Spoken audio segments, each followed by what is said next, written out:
শক্তি, ক্ষমতা, অস্তিত্ব এই তিনটি শব্দে শুরু হয় ইতিহাসের এক মর্মান্তিক কাহিনী, যেটি আজও ভেসে উঠেছে মধ্যপ্রাচ্যের উত্তপ্ত বায়ুতে।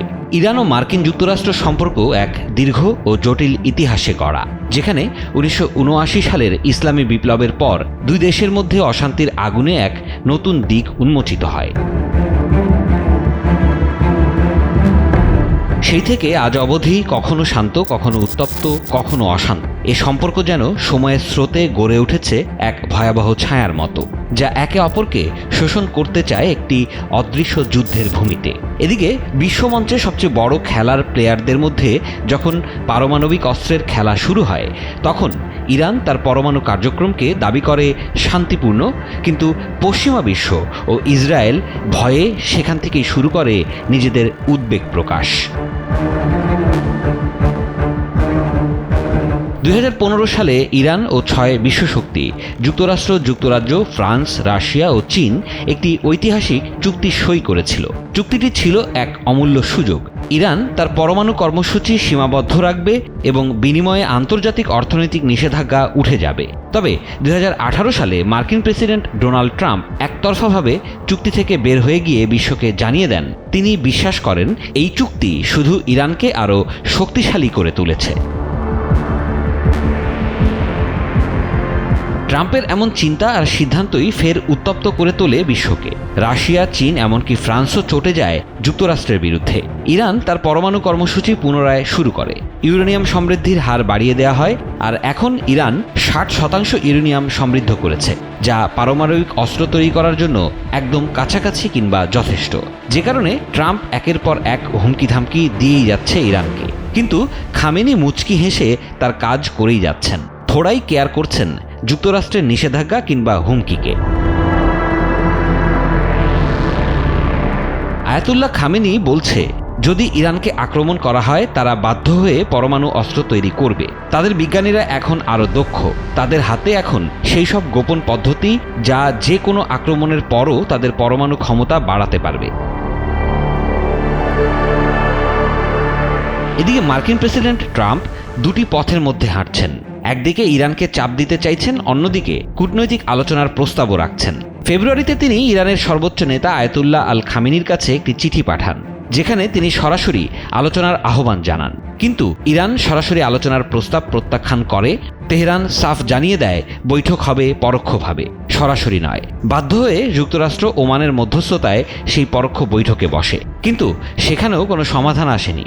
দুই দেশের দুই প্রতিনিধি কেবল শর্তের পর শর্ত দিয়ে ফিরে গেছে। কূটনীতিকরা বলছেন, ইরান যুক্তরাষ্ট্র সমস্যার সমাধানে সবচেয়ে বড় চ্যালেঞ্জটি আসছে ইসরায়েল থেকে। ইসরায়েল এ সংকটে অন্যতম পৃষ্ঠপোষক। প্রধানমন্ত্রী বেনিয়ামিন নেতানিয়াহু ইরানকে লিবিয়ার মডেল অনুসরণ করতে বলছেন, যেখানে গাদ্দাফি পরমাণু কর্মসূচি বন্ধ করেছিলেন। তবে ইরান জানিয়ে দিয়েছে তাদের জন্য পরমাণু শক্তি একটি গুরুত্বপূর্ণ নিরাপত্তা উপাদান। যদি সংকট ঘনীভূত হয়, ইসরায়েল ও আমেরিকা যৌথভাবে সামরিক হামলা চালানোর পরিকল্পনা করতে পারে, কিন্তু সে হামলা সহজ হবে না। ইরানের পরমাণু স্থাপনাগুলি গভীর গর্তে সুরক্ষিত, যা একক হামলায় ধ্বংস করা সম্ভব না। শুধু তাই নয়, ইরানের দুটি পরমাণু কেন্দ্র ধ্বংস করার মতো ক্ষমতা পৃথিবীর কারো নেই বলে দাবি ইরানের। অন্যদিকে মার্কিন জনগণের একটি বড় অংশ এই যুদ্ধের বিপক্ষে। অনেকেই এটিকে আত্মঘাতী বলে মনে করেন। তারা জানান, এক যুদ্ধের মাধ্যমে শুধু আমেরিকার জীবন ও অর্থনীতি ধ্বংস হবে না, বরং পশ্চিম এশিয়া অঞ্চলে তীব্র বিপর্যয়ের সৃষ্টি হবে।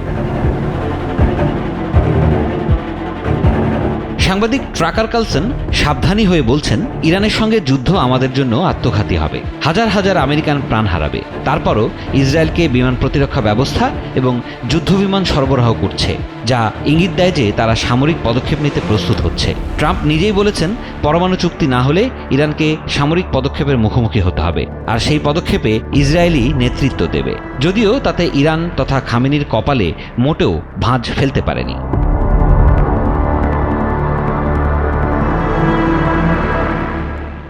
ফিলিস্তিনিদের নিপীড়িত মানুষের পক্ষে কথা না বলে কি লোভে ইউটার্ন নিল সৌদি আরব? তবে কি পুরো মুসলিম বিশ্বের মুখে চুনকালি মেখে দেওয়ার পরিকল্পনা আঁটছে তারা?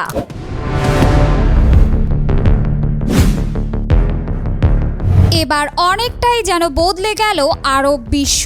যুক্তরাষ্ট্রের লোভনীয় প্রস্তাবের ফাঁদে ইউটার্ন নিল সৌদি আরব। আমেরিকার সাথে চুক্তি মানেই ইসরায়েলের সঙ্গে হাত মেলানো। কি হতে যাচ্ছে মধ্যপ্রাচ্যের রাজনীতিতে? এটাই বড় এক প্রশ্নবোধক চিহ্ন হয়ে দাঁড়িয়েছে।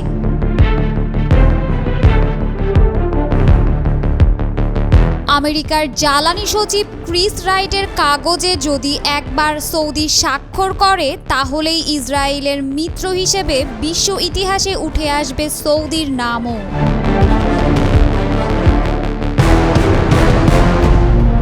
এদিকে ইরানও বিষয়টি ভালোভাবে নেবে না। এমনিতেই মধ্যপ্রাচ্যে চলছে অস্থিরতা। সম্প্রতি ইসরায়েলকে উদ্দেশ্য করে ছোড়া হামাসের একটি মিসাইল সৌদি ভূখণ্ডে ভূপাতিত হয়। যারা সবকিছু বাঁকা চোখে দেখেন তারা বলছেন এ বিষয়টিকে ভালোভাবে নেয়নি সৌদি আরব, যে কারণে যুক্তরাষ্ট্রের সঙ্গে চুক্তি করতে প্রাথমিক বৈঠকে রাজি হয়েছে দেশটি।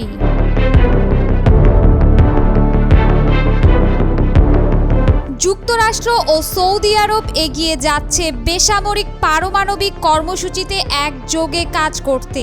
আর এ বিষয়ে এরই মাঝে প্রাথমিক বৈঠক শেষ। যদিও এ বিষয়ে কোনো সিদ্ধান্ত আসেনি, তবে যুক্তরাষ্ট্রের প্রস্তাবকে যে সৌদি বিবেচনায় এনেছে সেটার প্রমাণ এই বৈঠক। সংবাদ সম্মেলনে রাইট বলেন, আমরা এক ঐতিহাসিক পথে হাঁটছি, একসাথে একটি চুক্তির দিকে এগোচ্ছি, যার বিস্তারিত পরে জানানো হবে।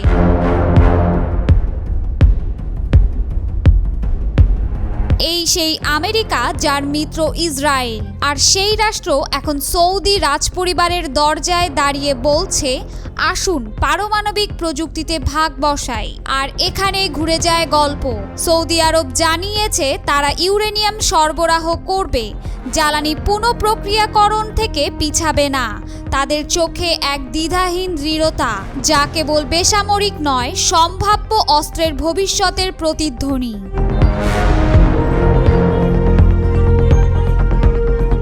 মার্কিন জ্বালানি সচিব ক্রিস রাইট, যিনি প্রথমবারের মতো সরকারি সফরে সৌদি আরবে গিয়েছেন, সৌদি জ্বালানি মন্ত্রী প্রিন্স আব্দুল আজিজ বিন সালমানের সঙ্গে বৈঠকের পর রাইট বলেন, পারমাণবিক সহযোগিতার উন্নয়নে একসাথে কাজ করতে দুই দেশ একটি প্রাথমিক চুক্তিতে পৌঁছানোর দিকে এগোচ্ছে। তিনি আরও জানান, এই ঐতিহাসিক চুক্তির বিস্তারিত তথ্য বছরের শেষ দিকে প্রকাশ করা হবে।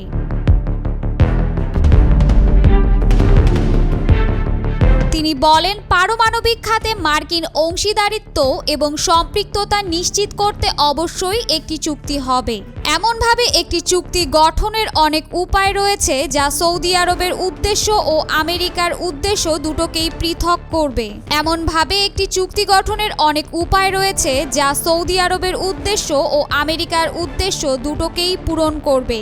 তিনি এখানে উল্লেখ করেছেন 1954 সালের মার্কিন পারমাণবিক শক্তি আইনের 123 ধারা, যেটি যুক্তরাষ্ট্র এবং অন্যান্য দেশের মধ্যে পারমাণবিক সহযোগিতা কিভাবে হবে তার রূপরেখা নির্ধারণ করে।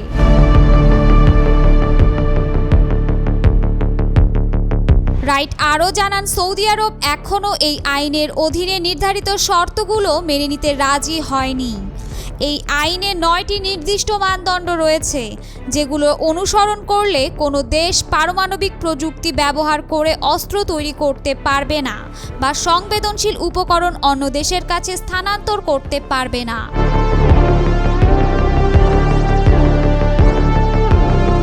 সৌদি আরব দীর্ঘদিন থেকে বলে আসছে যে তারা ইউরেনিয়াম সমৃদ্ধকরণ ব্যবহৃত পারমাণবিক জ্বালানির পুনঃপ্রক্রিয়াকরণ বন্ধ করবে, এমন কোনো বাধ্যবাধকতা মানবে না। অথচ এই দুই ধরনের প্রযুক্তি পারমাণবিক অস্ত্র তৈরিতে ব্যবহার করা সম্ভব। আর এ কারণেই অনেক অস্ত্র নিয়ন্ত্রণ বিশেষজ্ঞ এবং মার্কিন কংগ্রেসের কিছু সদস্য এ বিষয়ে উদ্বেগ প্রকাশ করেছেন।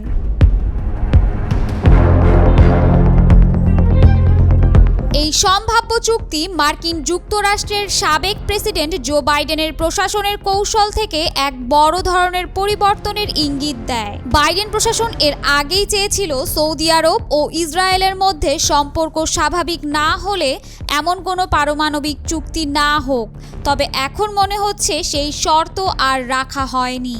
বর্তমানে আলোচনা চলছে শুধু জ্বালানি সহযোগিতা কেন্দ্র করে।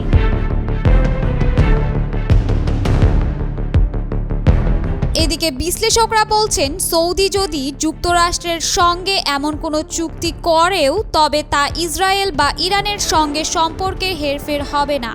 নিজেদের অবস্থান আরও শক্ত করতে সৌদি হয়তো যুক্তরাষ্ট্রের সঙ্গে ন্যায্য ও সমতার ভিত্তিতে চুক্তি করবে, যা কেবল ওই চুক্তির মধ্যেই সীমাবদ্ধ থাকবে।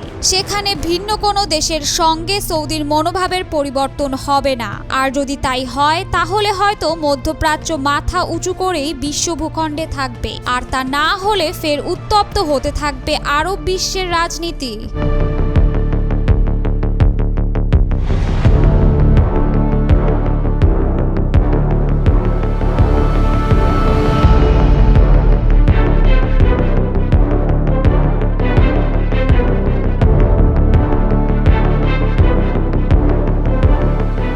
হঠাৎ করে ইয়েমেনের তেল বন্দরে যুক্তরাষ্ট্রের নারকীয় বিমান হামলা কিসের ইঙ্গিত দিচ্ছে?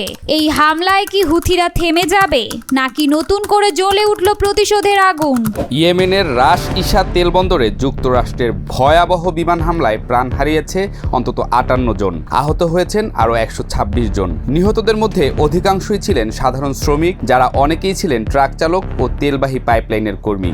হুথি নিয়ন্ত্রিত আল মাসিরা টিভি বোমা হামলার তথ্য নিশ্চিত করে বলেছে, এই হামলাটি যুক্তরাষ্ট্রের সাম্প্রতিক অভিযানের মধ্যে সবচেয়ে প্রাণঘাতী।